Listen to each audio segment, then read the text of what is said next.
Kita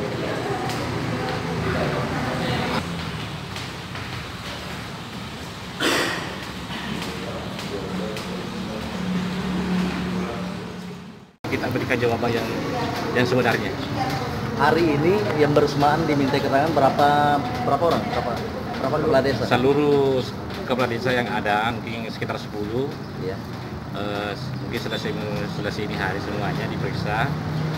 Di masalahnya yang dipertanyakan oleh Bawaslu kita berikan jawaban yang jelas dan sebenarnya. Pak, kemarin kan juga sempat dimintai diberikan undangan klarifikasi. Kenapa sampai tidak hadir dan baru hadir hari ini, Pak? Kalau saya, memang surat saya dari Pak Bawaslu ini hari.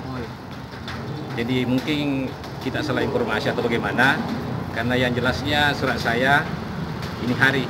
Hari ini memang Yang hari 10 ya, sampai. ya. Makanya kita hadir. Kalau disamad, saya nggak tahu. Baru. yang jelas pertanyaannya banyak sekali. Ya, pertanyaannya banyak sekali. Servang.